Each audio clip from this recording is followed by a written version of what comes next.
Currencies में सबसे ज़्यादा पावरफुल जो करेंसी है वो है डॉलर।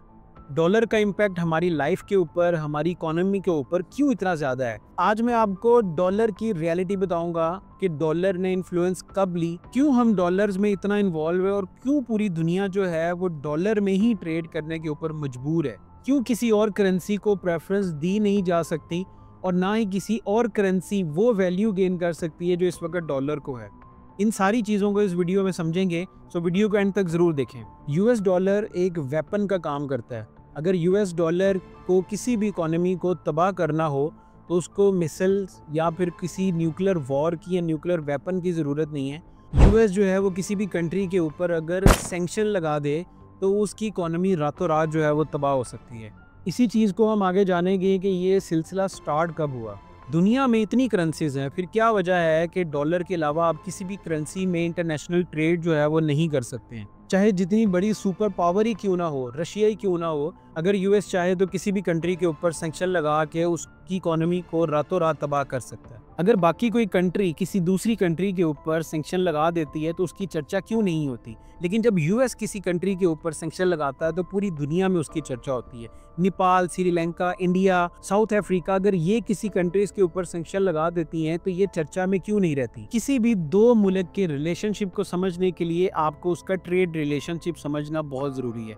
अगर किसी दो मुल्क का ट्रेड रिलेशनशिप अच्छा है तो उनके ताल्लुकात आपस में ज़रूर अच्छे होते हैं। हम सब ने बार्टर सिस्टम पढ़ा हुआ है, बार्टर सिस्टम को समझते भी हैं कि कैसे आपस में एक दूसरे के साथ ट्रांजैक्शन जो है वो बार्टर सिस्टम के थ्रू होती थी। बार्टर सिस्टम के बाद जो है यही ट्रांजैक्शंस कॉइन्स के थ्रू होना शुरू हो गई और कॉइन्स के बाद जो है ये ट्रांजैक्शंस पेपर करेंसी के ऊपर जो है वो मूव कर गई।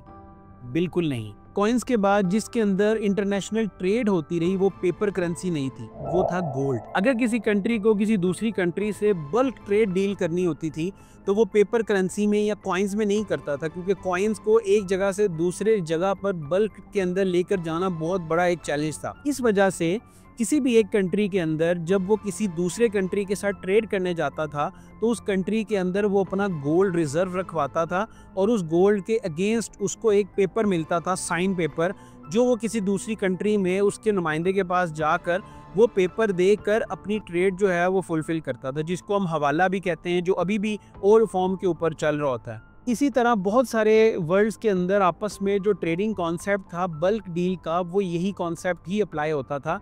1154 के अंदर चाइना में सबसे पहले एक आदमी था जिसका नाम था वोंग होंगलिंग। इसने सबसे पहले ऑर्गेनाइज तरीके के साथ जो है वो गोल्ड के रिजर्व रखना शुरू किए एक बैंकिंग सिस्टम की तहत, जहां पर लोग अपना सिक्योरली जो है वो गोल्ड रिजर्व रखवाते थे और बैंक उसके अगेंस्ट जो है वो इनको एक रिसिप्ट या एक पेपर करेंसी के तौर पर जो है वो देता था, जिसको वो कहीं पर भी जाकर यूटिलाइज कर सकते थे और उनको पता था कि हमारा गोल्ड जो है वो रिजर्व है और प्रोटेक्टेड है एक जगह पर। 13वीं सेंचुरी के करीब यूरोप से मार्को पोलो जब चाइना गए, वो इस सिस्टम से इतना इम्प्रेस हुए कि उन्होंने वापस आकर यूरोप के अंदर भी यही सिस्टम जो है वो इम्प्लीमेंट और ऑर्गेनाइज करवाना शुरू किया। 1930 में सबसे पहले यूएस डॉलर जो है वो प्रमोट होना शुरू हो जाता है आफ्टर वर्ल्ड वॉर, जबकि यूरोप की वो कंडीशन नहीं थी, बहुत ज़्यादा वर्ल्ड वॉर से नुकसान हुआ था। यूएस ने उस दौरान बहुत सारी कंट्रीज़ को वेपन सप्लाई करना शुरू की, फूड सप्लाई करना शुरू किए और भी रिसोर्सेज और रिजर्व जो है वो सप्लाई करना शुरू किए। और उस ट्रेड के अगेंस्ट यूएस जो है वो उन कंट्रीज से गोल्ड जो है वो रिजर्व रखता था। सेकेंड वर्ल्ड वॉर के बाद यूएस के पास पूरी दुनिया का 70% गोल्ड जो है वो रिजर्व था। 1944 में 44 कंट्रीज जो है वो एक ही स्टेट में यूएस के अंदर इकट्ठी होती हैं और सब इस बात के ऊपर चर्चा करते हैं कि कैसे हम फाइनेंशियल अपने इंस्टीट्यूट्स को बेहतर कर सकते हैं और क्या न्यू फाइनेंशियल जो है वो ट्रेड सिस्टम हम लोग जो है वो इंट्रोड्यूस करवा सकते हैं। यहाँ पर अपना स्मार्ट मूव प्ले करता है यूएस। यूएस इस 44 कंट्रीज की मीटिंग के अंदर कहता है कि आप सब लोग अपनी जो इंटरनेशनल ट्रेड है वो यूएस के अंदर करना शुरू करें, यूएस डॉलर के अंदर।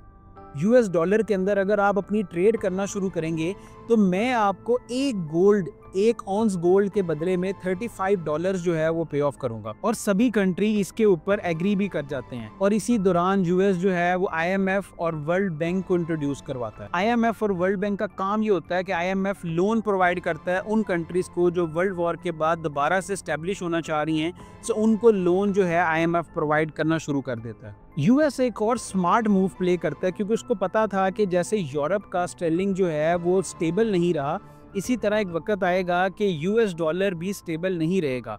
यहीं पर यूएस अपना सेकंड मूव जो है वो प्ले करता है।